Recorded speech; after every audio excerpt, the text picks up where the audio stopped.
그럼요. 내 사무실에 자는 거죠. 내일 진짜 어방 가겠습니다. 뭐 그래. 오늘 가면 사는 거예요. 오늘 어방 가면. 자. 일요일 사주면 안 돼요? 앞서 내일 사줘 내일. 저 오늘 사주세요. 요 그 분자궤도 함수를 본딩이다, 엔타이 본딩이다 구분하는 과정에서 묘한 말 하나가 나왔죠, 그렇죠? 그래서 이것의 의미가 뭔지 한번 살펴보겠습니다. 자, 오버랩 인티그럴이라고 하고요. 지금 이제 뭐냐면 여기에 있는 이제 A하고 B가 그냥 어떤 원자들입니다. 그 원자들의 파이라고 쓴 건 각각의 웨이브 펑션이겠죠. 예. 그래서 그냥 뭐 A라는 원자의 어떤 파동함수, B라는 원자의 파동함수 무슨 말 알겠어요? 그 두 개를 그냥 여기 아무것도 아닌 그냥 단순 고박이에요. 단순 고박이. 고박이를 한 다음에 3차원 중적분한 결과를 그걸 오버랩 인티그럴이라고 하는 거예요. 그러면 이게 뭔 의미길래 이렇게 말까지 만들어 붙이느냐라는 거예요. 그래서 그걸 확인하기 위해서 우선 첫 번째, 만약 이 AB가 정확하게 같은 거라면 무슨 일이 벌어지느냐? 그럼 같다고 치자. 그러면 정말로 같은 거면 그냥 동일한 파동함수 제곱에 대한 적분이 되는 거죠. 오, 이걸 그냥 뭐라고 한 거예요? 오, 이거 노멀리제이션이구나. 무슨 뜻인지 알겠어요? 그런데 이때 이 AB가 같은 게 아니라 얘네들이 달랐을 때가 문제인 거죠.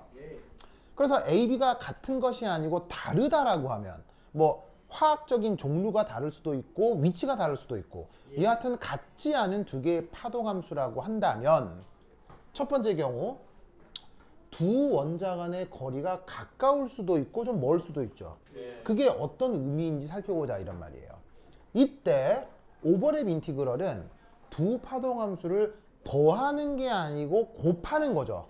그럼 이게 곱하기의 속성에 대해서 한번 생각을 해보면요. 큰 수 곱하기 큰 수 하면 결과가 뭐가 나와요? 큰 수 나오죠. 자, 그런데 엄청 큰 수 곱하기 0 하면 뭐 나와요? 0 나오죠. 무슨 말인지 알겠어요? 자, 잘 봐요. 파란색, 노란색으로 그렸건 흰색으로 그렸건 그것이 각각의 파동함수 원래 값이라고 해봐요. 그걸 뭐에 빗대어 그렸냐면 가우스 함수, 그 통계의 그 가우스 함수라는 거 알죠? 통계학에 있는 이렇게 돼 있는 함수.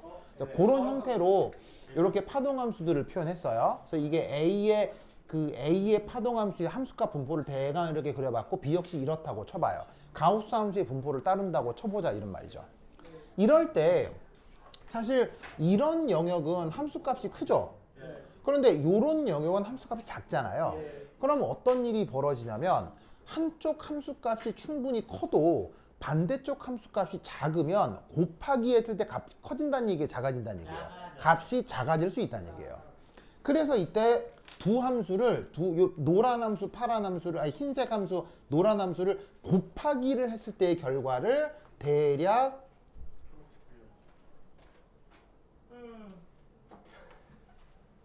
이렇게 표현할 수 있다고요. 보이세요?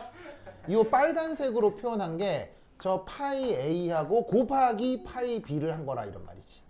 무슨 말인지 알겠죠? 됐죠? 그런데 이게 아예 멀리 떨어져 있다고 쳐보자. 그러면 어떤 일이 벌어지겠어요? 이쪽은 노란 함수 때문에 함수값이 작아질 거고 이쪽은 흰 함수 때문에 곱해서 작아질 거고 무슨 말인지 알겠죠? 그러면 흰 거하고 노란 거 곱하기를 한다면 그 결과가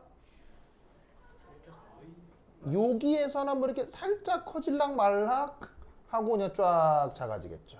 무슨 말인지 알겠죠? 그래서 이렇게 빨간색으로 표시한 게 역시나 저 A 파동함수와 B 파동함수 값의 곱하기. 자, 그런데 오버랩 인티그럴은 그걸 다시 뭐 한 것? 적분한 거죠. 적분은 이런 2차원 평면에서 뭘 의미하는 거예요? 그 아래쪽 넓이를 의미하는 거죠. 그러면 이 경우 오버랩 인티그럴은 바로 이 그래프의 아래쪽 면적이 된다는 얘기예요. 아래쪽 면적이 된다는 얘기예요. 무슨 말 알겠죠? 그러면 상대적으로 어떻게 생각해 볼 수 있냐면 여기서는 오버랩 인티그럴이 작고 이쪽은 상대적으로 오버랩 인티그럴이 크다고 할 수 있죠. 무슨 의미인지 아시겠어요? 네. 그렇다면 이 오버랩 인티그럴을 도입하는 이유는 뭐냐면 좀 이제 같다면 이렇게 되고 그럼 이걸로부터 이 오버랩 인티그럴은 어디서부터 어디까지 함수값이 나타날 수 있겠어요? 어디서부터 어디까지의 크기가 나타나겠어요? 0에서 1 사이겠죠? 자, 0은 뭐겠어요? 0은 완전 무한히 멀어져 있을 때. 그럴 땐 진짜 적분해봐 0밖에 안 나올 거고. 1이 뭐였어요? 완전히 같아서 노멀리제이션이 될 테고. 그러니까 그 둘 아닌 경우의 수는 0에서 1 사이 어떤 값을 가질 거란 얘기지. 알겠죠? 그럼 이거로부터 우리는 어떤 생각을 할 수 있냐면 오버랩 인티그럴이 1에 가까워질수록 두 원자 간 결합 길이가 어떻게 된다는 얘기했어요? 길이가 짧아지고 몰리큘라 오비탈에 대한 지고 둘 간 상호작용 역시 어떻게 된다는 얘기했어요? 강해진다는 얘기겠죠. 무슨 뜻인지 아시겠어요?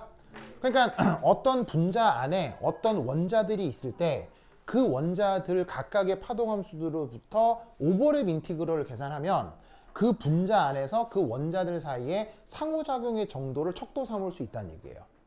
그래서 도입하는 개념을 오버랩 인티그럴이라고 하는 거예요. 알겠죠? 그래서 이 오버랩 인티그럴이 아까 요 분자궤도 함수 엔타이 본딩 만들 때 들어갔었던 건데 그것의 의미가 이러하다. 됐죠? 네. 자, 쓰시고요. 쌤, 예. 파동함수 값은 네. 얼마인지 1보다 작아요? 다시요. 뭐라고? 파동함수 그 함수 값은 얼마인지 네. 거의 1보다 작아요? 노멀리제이션을 해버리기 때문에 제곱해서 다 더해서 1보다 작아야 되잖아요. 그러니까 어떤 파동함수의 함수값이 1보다 크게 계속 나타나 버리면은 노멀리제이션 했을 때 1이 되게 하기가 어려워져요. 그래서 어떻게 된다? 파동함수 값은 기본적으로 1보다 작게 다 조작을 해놔요. 그래야 노멀리제이션 했을 때 1 값이 나올 수 있으니까요. 그리고 이제 또 하나는 적분 영역이 어디서부터 어디까지예요? 전 우주죠.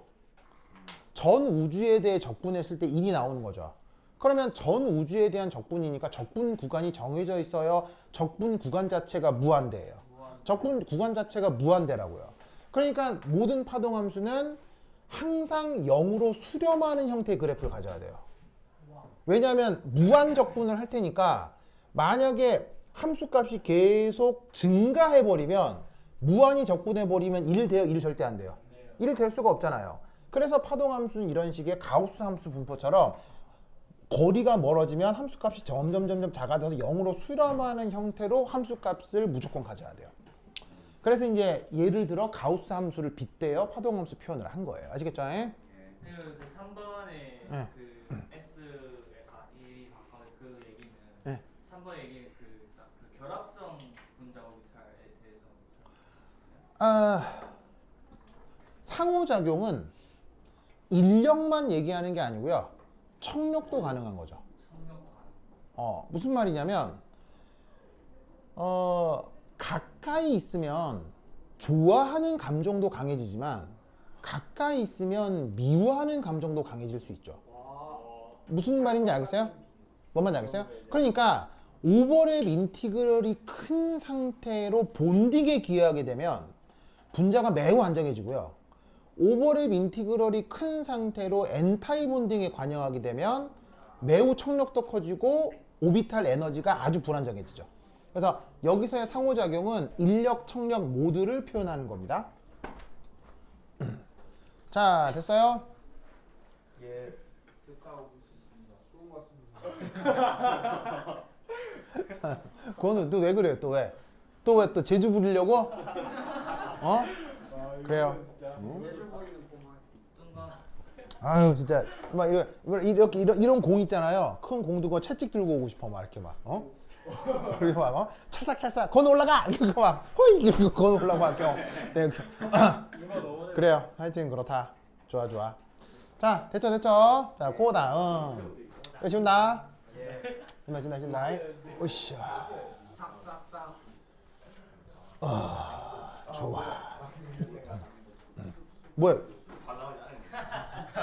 야! 뭐 하는 거예요 지금? 아니 뭐라 봐서 선생님 지우던 제가 엎드려 쳤는데. 에휴. 넌 또 왜 그래요? 너는 또 이거 다 들었어요. 엔타이 본딩. 뭐 추운 거예요? 추운 게 머리가 아파요.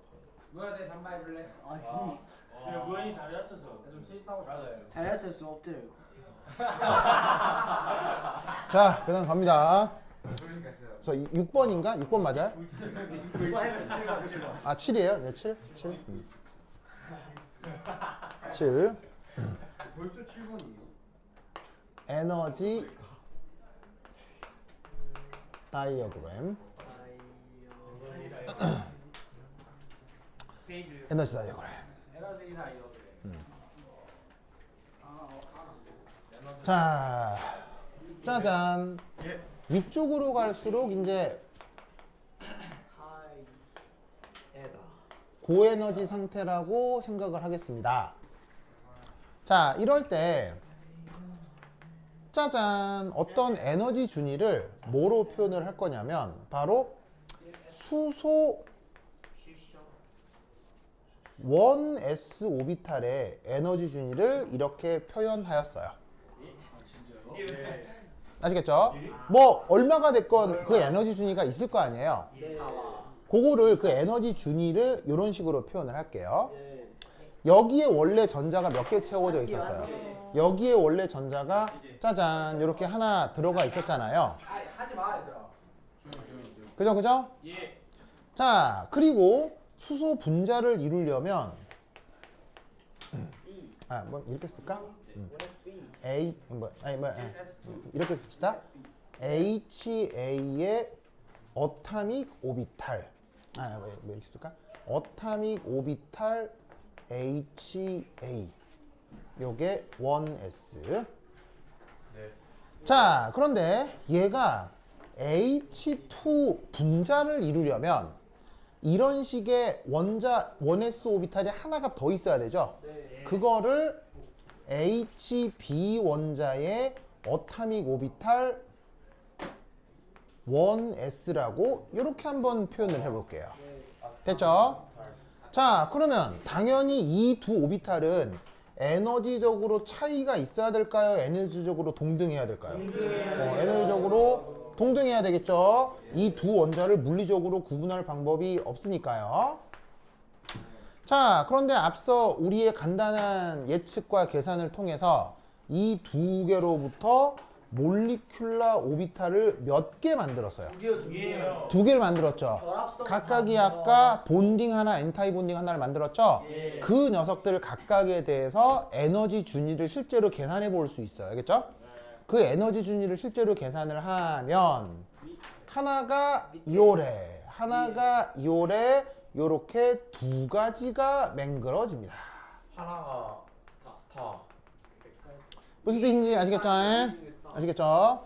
그러면 이때 이 두 가지 각각이 미기를 얘기하는 것이냐? 아래쪽에 있는 게 시그마, 위쪽에 있는 게 시그마 엔타이 본딩을 뜻하는 겁니다.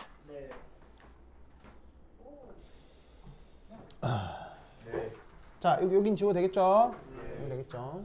나중에 근데 몰리큘러 오비탈 많아지면 네. 시그마도 겁나 많아지.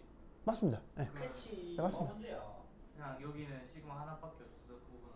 네, 지금 만들어 놓은 게 두 개밖에 없으니까 두 개를 표시하는 겁니다. 쌤 궁금한 게 지금 네, 또. 결합하는 원자가 3개 이상 되면 다 할 수 있습니다. 하지만 결합하는 원자가 매니 어토믹이 되면 그때부터는 수학적 요구 수준이 아주 올라갑니다.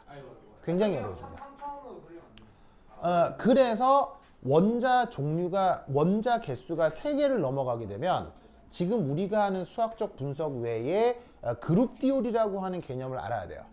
그래서 이제 그 개념은 어렵기 때문에 이번 시험에는 안 나올 가능성이 있으나 원자 3개로 되어 있는 간단한 분자에 대한 해석 정도만 앞서서 조금 뒤에서 배울 거예요. 알겠어요?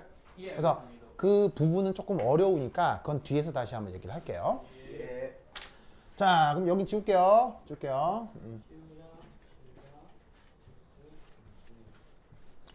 자, 그래서 이제 지금 얘가 뭐 앞서 얘기했던 여기 이제 본딩이었고요. 요거 이제 엔타이 본딩인 거죠, 그죠? 그러면 여기에 있는 요 상태가 각각 뭐를 얘기했었냐면 핵간축에 대해 1s 오비탈, 1s 오비탈 두 개가 1s 오비탈이 중첩이 돼 있는데 시그마 본딩은 양쪽 1s 오비탈의 부호가 같았을 때 엔타이 본딩은 양쪽 1s 오비탈의 부호가 달라졌을 때 기억나죠? 그래서 이 동글동글하게 표현한 건 지금 다 원래 원자 상태의 1s 오비탈을 뜻한다. 그래서 이때 파동함수도 각각 표현을 해보면 얘가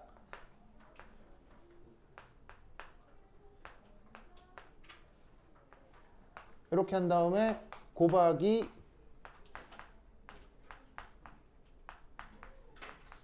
이렇게 됐고 이 파동함수의 수식은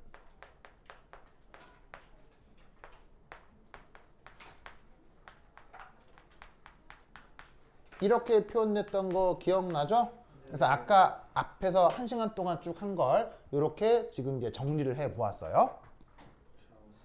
이때 이 에너지 준위 비교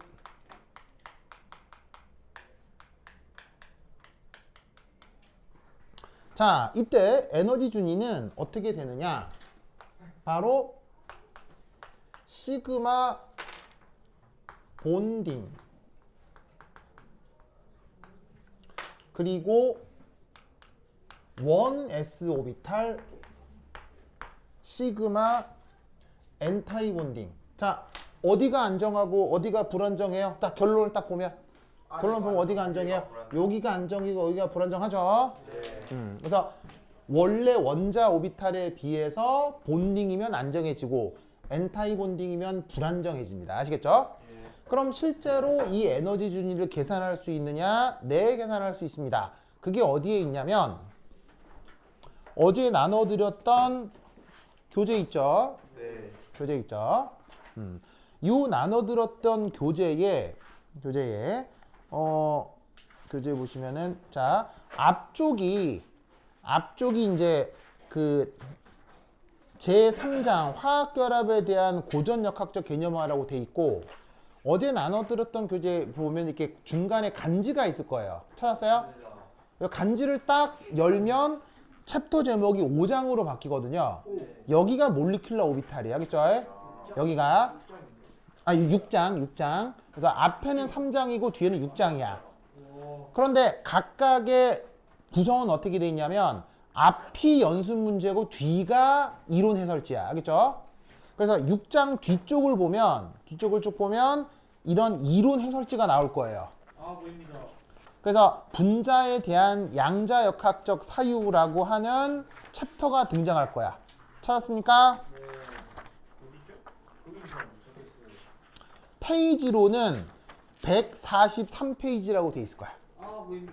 143페이지. 이렇게 돼 있는 페이지 찾았어요? 네. 빨리 찾아봐. 공종 148. 빨리 찾아줘. 자, 찾았어요? 찾았어요? 찾았어요? 네. 찾았어요? 유진아 찾았어요? 이 돼지야! 아니 이 곰! 곰! 페루메제 2개 나와. 아우 정말. 자, 찾았죠? 자, 여기에 자, 한 장을 넘기시면 144페이지에 연습 문제 1이 있을 거야. 찾았습니까? 144페이지 연습 문제 1이 있을 거야. 이 연습 문제 1에 새끼 문제 9번에 보시면 실제로 이 에너지 준위를 계산하는 과정이 나와요. 그렇죠? 그 괄호 9번에 이 오비탈 에너지 준위를 계산한 수식들이 등장한다고. 찾았어요? 막 그 행렬도 나오고 하죠. 행렬식도 나오고 막 적분도 나오고 하죠. 이렇게 계산해. 할 수 있어. 무슨 말 알겠어요?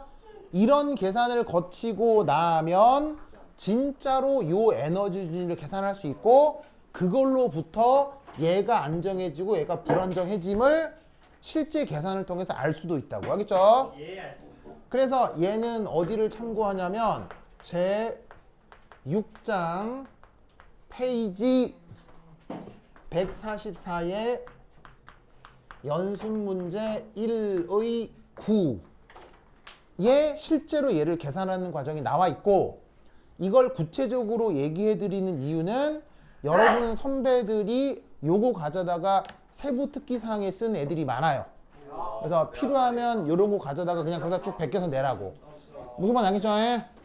이해하셨죠? 그래서 이제 내 교재에는 그렇게 활용하기 좋은 내용들이 있으니까 이게 어디에 뭐가 있다를 말씀드리니 기억해 두라고. 알겠죠?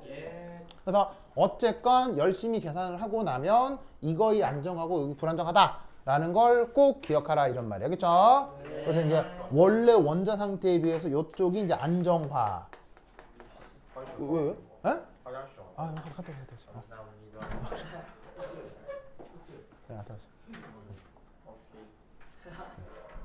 자, 그래서 요 본딩이 되면 안정화가 일어나고 엔타이 본딩이 되면 불안정화가 일어난다. 됐죠, 됐죠? 그것을 의미를 생각해 두시면 됩니다.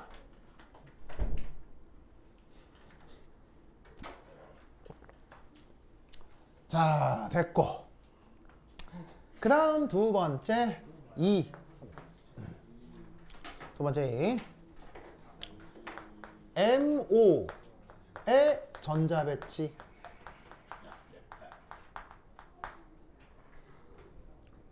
자, 이 몰리큘러 오비탈의 전자 배치하는 방식은 크게 두 가지 원리만 따르시면 됩니다. 첫 번째 1. 안정한 것부터. 즉 몰리큘러 오비탈의 전자 배치할 때 어떻게 차곡차곡 전자 배치하라 이런 얘기 아시겠어요? 자, 이 또한 원자 오비탈 전자 배치할 때하고 달라요? 똑같아요? 똑같네요. 자, 두 번째 바로 파울리 베타 원리와 훈투룰 요것도 만족시켜서 전자 배치하시면 됩니다. 세 개 아니에요? 뭐 사실 결론적으로 보면 똑같다 이런 얘기죠. 알겠죠? 그래서 아주 세부적인 몇 가지 경우를 제외하고는 원자 오비탈 전자 배치하는 거나 분자 오비탈 전자 배치하는 거나 전자 배치하는 거 자체는 큰 문제가 없어요. 똑같아요. 알겠죠? 다 어이가 아니라 아이예요. 네, 뭐. 예? 아이잖아. 아이. 야, 아이로 쓰셨는데. 왜요? 베타요. 아이로 쓰셨는데. 패고 싶다. 눈에 살쪄가지고. 이게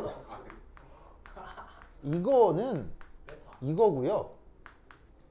베타. 이거는 뭐예요? 밀. 익스클루전이에요.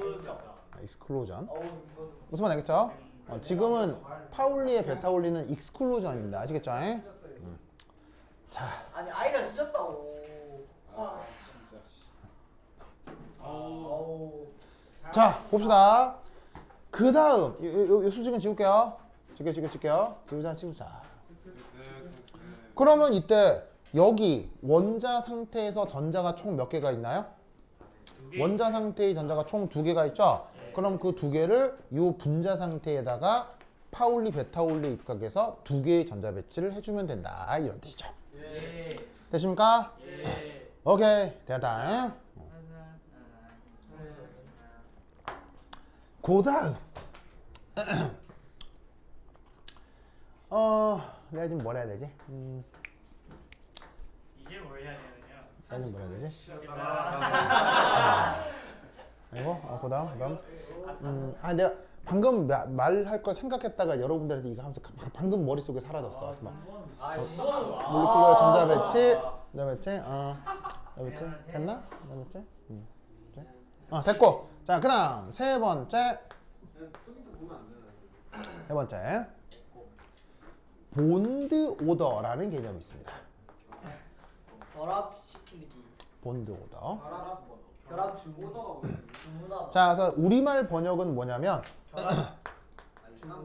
결합 차수라고 번역합니다. 그러면 이 녀석에 정의가 있는데 그 정의가 뭐냐? 보통 BO라고 쓰고요. 보통이라서 비운 거예요. 뭐라고요? 자, BO라고 줄여 쓰고요. 의미는 뭐냐면 저기에 있는 본딩, 전자 개수 빼기 엔타이 본딩 전자 개수 빼서 나누기 2. 요렇게 정의되어 있습니다. 정의되어 있는 거니까 그냥 그대로 따르시면 돼요. 알겠죠? 그러면 하필 그래서 지금은 그 값이 얼마란 얘기예요? 바로 2 빼기 0 나누기 2. 무슨 말인지 알겠죠? 그래서 지금 본딩 오비탈에 그래서 전자가 몇 개 채워져 있는 거예요? 2개. 그 다음 N타입 본딩이 지금 전자가 몇 개 있어요? 없죠? 그래서 계산을 하면 지금의 경우 1. 됐죠? 됐죠? 이 본드 오더는 묘하게도 루이스 구조에 있는 결합선 개수와 상관관계가 큽니다. 자, 무슨 말이냐면 아까 그렸다 지웠는데 수소 원자 사이 결합선은 무슨 결합이에요? 이런 걸 우리가 몇 중 결합이라고요? 단일 결합이라고 하죠? 단일 결합이면 보통 결합 차수가 1. 무슨 말 알겠어요? 오! 그럼 이 말은 루이스 구조상 2중, 3중 결합이 나올 수 있죠? 그럴 경우 결합 차수가 2, 3이 나올 수 있어요. 무슨 말 알겠죠? 그런데 같다라고 하지 않았고요. 상관적이라고 했죠? 그래서 뭐 어떤 경우가 있을 수 있냐면 루이스 구조와 전혀 무관한 결합 차수가 나올 수도 있어요. 흔치 않지만 나올 수 있어요. 그리고 결합 차수가 분수가 나올 수도 있어요. 무슨 말 알겠죠? 그래서 기본적으로 결합선 개수가 많으면 결합 차수가 많은 건 맞는데 정확하게 일치하는 것은 아닙니다. 아시겠죠? 다만 이런 해석을 할 수는 있어요.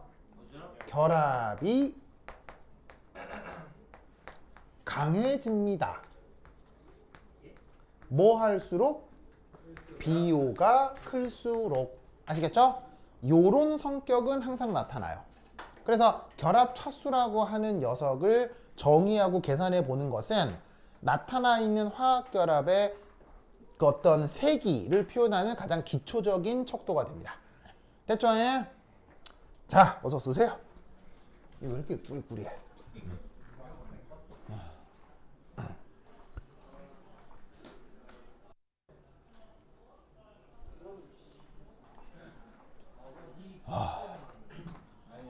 자, 다 썼나요? 선제 썼죠? 그렇죠?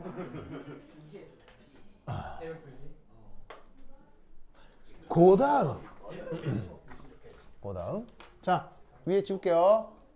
지울게요. 으쌰.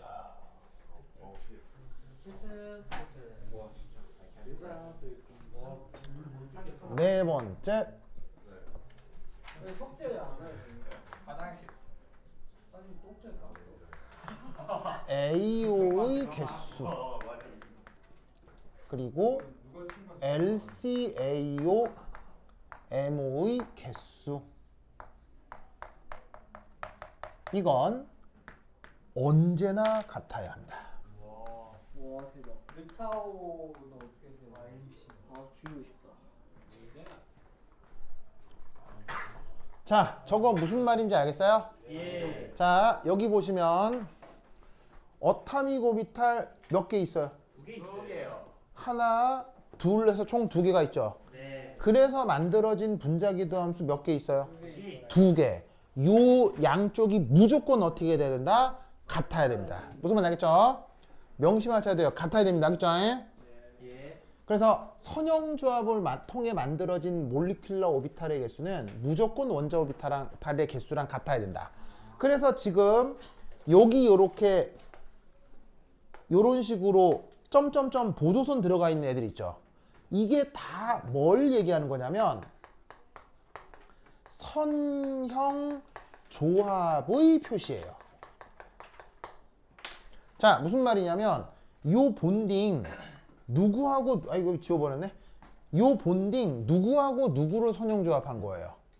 요 원S하고 요 원S를 선형조합해서 만든 거죠. 그래서 어떤 분자기도 함수에 나타나는 이 점선을 따라가면 이 녀석의 원재료를 만날 수 있다는 얘기예요. 무슨 말 알겠죠? 얘도 마찬가지로 이 녀석의 원재료를 만날 수 있고 그걸 표현하는 게 요 점선 보조선들이다. 알겠죠? 예. 좋아. 자, 썼죠. 그 다음 5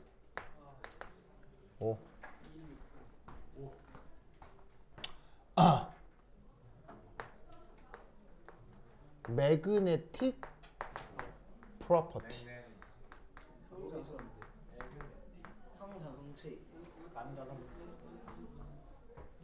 자, 자기적 성격을 얘기를 해볼 건데요. 이 자기적 성격의 첫 번째 원전자. 영어 표현으로 파라매그네틱이라고 하는 말이 있습니다. 한국어 해주면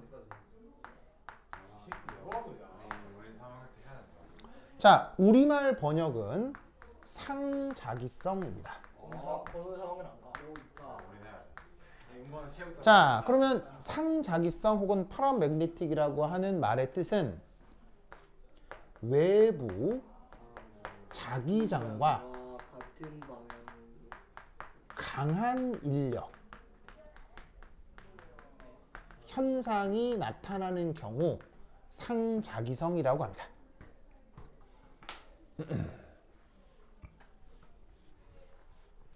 아시겠죠? 그러면 얘는 구조 내 홀전자가 나타나는 경우입니다. 그러면 외부 자기장과 강한 인력 현상이 나타나는 대표적인 물건을 뭐라고 해요? 그런 물건을 자석이라고 하잖아요. 자석을 화학적으로 혹은 물리적으로 분석을 하면 내부 전자 구조에 뭐가 나타난다? 홀전자들이 항상 나타난다, 이런 얘기예요. 이해하셨죠? 자, 그것에 반해 다이아 매그네티즘이라고 하는 게 있어요. 자, 다이아 매그네틱 우리말 번역 반자기성. 이 녀석은 뭐냐면 외부 자기장과 매우 작은 청력이 나타나는 현상입니다.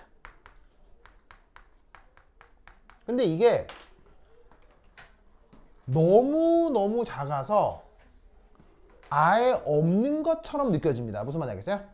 그 정도로 작은 청력이 나타나는 현상을 반자기성이라고 합니다. 영어 표현으로는 다이아매그네틱. 아시겠죠? 얘는 뭐냐면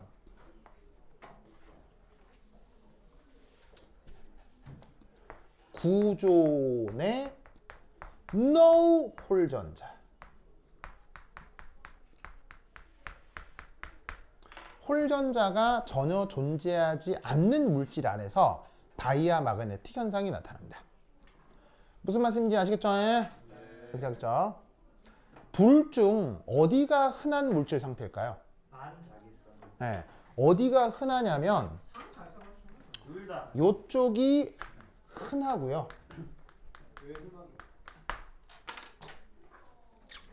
이쪽이 귀합니다. 자석이라고 하는 녀석이 보시다시피 원래 우리 우주에 많이 발견되나요? 꼭 그렇지 않나요? 그렇지만 그렇지 않습니다. 자석은 상당히 우리 지구에도 물질량 측면에서 귀합니다. 무슨 말인지 알겠어요? 우리 우주에 존재하는 거의 대부분의 물질은 다 반자기성이에요. 그러면 생명체 역시 뭐에 가깝죠? 생명체도 무조건 뭐겠어요? 반자기성입니다. 아시겠어요? 생명체 역시 반자기성이기 때문에 여러분에게 자석을 들이댄다고 해서 무슨 큰 변화가 일어납니까? 별 느낌이 없습니까? 별 느낌이 없죠. 바로 우리 몸 자체가 반자기성이고 우리 몸에는 홀전자가 있다 없다? 홀전자가 없기 때문이에요. 무슨 말인지 알겠죠? 왜냐? 홀전자를 가지고 있는 물질들은 기본적으로 화학 반응성이 매우 커요. 화학 반응성이 크기 때문에 우리 자연에 흔하게 존재하기 어려운 거예요. 우연찮게 나타났다 치더라도 다른 개랑 반응해서 바뀌어버리기 때문에 그래서 우리 자연에서 홀전자로 나타나는 물질은 아주 귀합니다. 우연찮게 홀전자를 가지고 있는데 내부 구조적 상황으로 반응성이 작아지는 경우 자석의 형태로 나타날 수 있는 거죠. 무슨 뜻인지 아시겠죠? 그러다 보니까 우리 우주의 홀전자성 물질, 파라매그네틱한 물질은 우리 자연에 되게 귀해요. 알겠죠? 그렇다면 요거 상자기성, 반자기성 뭐겠어요? 반자기성. 지금은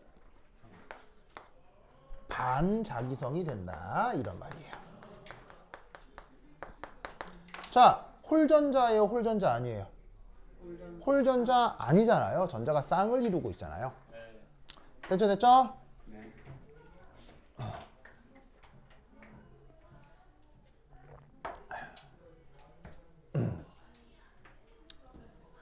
이도 왜 이래 이거?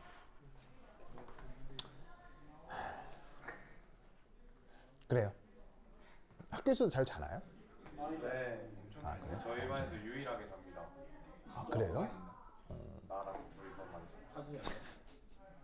좋아요. 아이고 대다. 만약 하준이 안 잡아. 하준이까지 잡아. 하준이, 혜성이, 무현이. 아이고. 아이고 자 적었죠? 적었죠? 그 다음 퀴즈.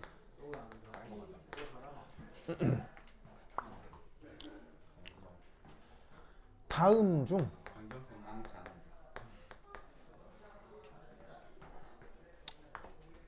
아이오니제이션 에너지가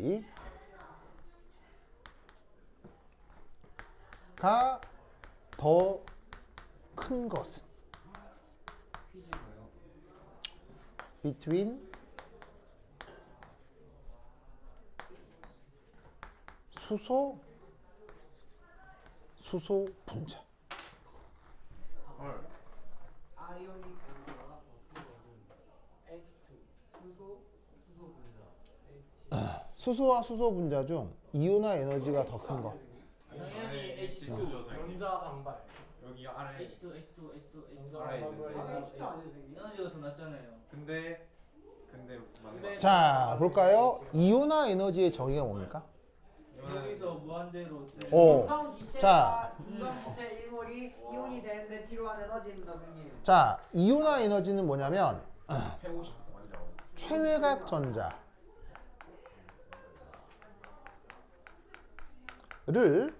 제거해서 뭘로 만드는 거죠? 자유전자로 만들 때 필요한 에너지를 뭐라고 불러요? 이온화 에너지라고 하죠? 우리말 번역은 이온화 에너지. 그러면 이때 여기서 어디가 자유전자 상태냐? 바로 주양자 수가 무한대일 때. 그걸 자유전자라고 하죠. 네. 그러면 그 주양자 수가 무한대인 요 자유전자 상태 까지 여기에 있는 이 전자를 끌어올릴 때 필요한 에너지가 바로 이온화 에너지라고요. 알겠죠? 그런데 수소 분자는 어디가 최외각 오비탈이에요? 여기가 최외각 오비탈이죠? 여기는 전자가 아예 없으니까요. 그러니까 수소 분자에서는 여기 있는 전자를 떼어내야 되니까 여기서부터 여기까지가 수소 분자의 이온화 에너지가 되는 거예요. 알겠죠? 그러면 둘 중에 어디가 크고 어디가 작냐? 무슨 말인지 알겠죠? 그래서 이런 식의 질문도 있을 수 있으니까 꼭 같이 기억을 해 두시기 바랍니다. 됐죠? 그 다음 마지막 하나만 하겠습니다. 됐습니다. 맞춰주시는 거 마지막 하나 마지막 아직 한 20분짜리 10분 정도 되겠다. 자, 7인가? 7 맞아요? 동그라미 7? 이제 아 6이요. 6입니다. 아, 이제 6이에요? 6. 너무 빽빽하게 썼다. MO의 구분.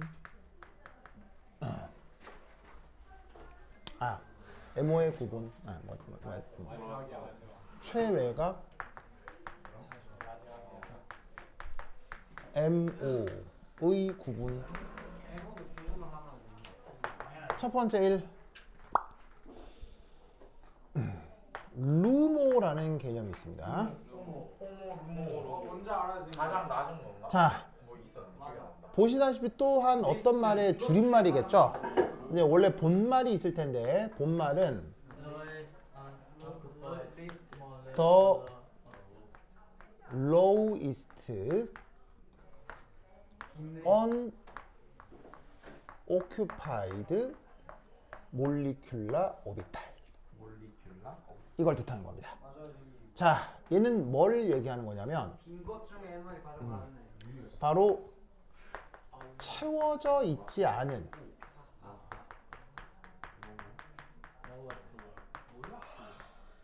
MO 중 가장 안정한 것. 그걸 루모라고 합니다. 아시겠죠? 반면에 두 번째 호모라고 하는 녀석이 있습니다. 얘는 더 하이이스트 오큐파이드 몰리큘라 오비탈 이걸 줄임말입니다. 이건 뭔 뜻이냐면 채워져 있는 MO 중 가장 고에너지의 것. 요걸 호모라고 이름 부릅니다. 저렇게 이름을 부르는 이유는 호모와 루모의 상호작용으로 여러 화학 반응이 일어날 수 있기 때문에 그래요. 그래서 이제 그렇게 호모와 루모의 상호작용에 대해서 직접 우리가 심하게 공부하진 않겠지만 저런 말 정도는 학교 수업 자료에 나오니까 저 정도는 알아둡시다. 그러면 제시되어 있는 수소 분자의 몰리큘라 오비탈 중 어디가 루모란 얘기예요? 시그마 별. 여기가 지금은 루머란 얘기겠죠. 어디가 호모란 얘기겠어요? 요 시그마 본딩이 지금은 호모란 얘기겠죠. 말 그대로의 뜻을 따르시면 됩니다. 무슨 말인지 알겠죠? 그렇죠? 이 오큐파이라는 말의 뜻 알죠? 오큐파이. 그래서 여러분 그 비행기 안에 화장실 있죠? 네. 비행기 안에 화장실에 들어가서 내가 안에서 문을 착 잠그면 비행기 바깥에 안내 표지에 뭐라고 떠요? 빨간 색깔로 바뀌었었는데. occupied라고 떠요. 무슨 말인지 알겠어요? 그리고 여러분이 문을 열고 나오는 순간 얘가 unoccupied라고 떠요. 무슨 말인지 알겠죠? 그래서 그때 쓰는 말이 occupied, unoccupied예요. 무슨 말인지 알겠죠? 그러니까 전자가 채워져 있느냐 안 채워져 있느냐, 화장실에 사람이 들어있느냐 안 들어있느냐, 무슨 말인지 알겠죠? 네, 그런 식의 표현들이 있다라는 거 꼭꼭 기억해 두시기 바랍니다. 오케이, 됐다. 그럼 여기까지. 다음 시간에 만나요. 안녕. 우연해 그게 안 했는데. 그래요? 그게 안 했는데. 음. 공기가 불 켜서 그런가? NK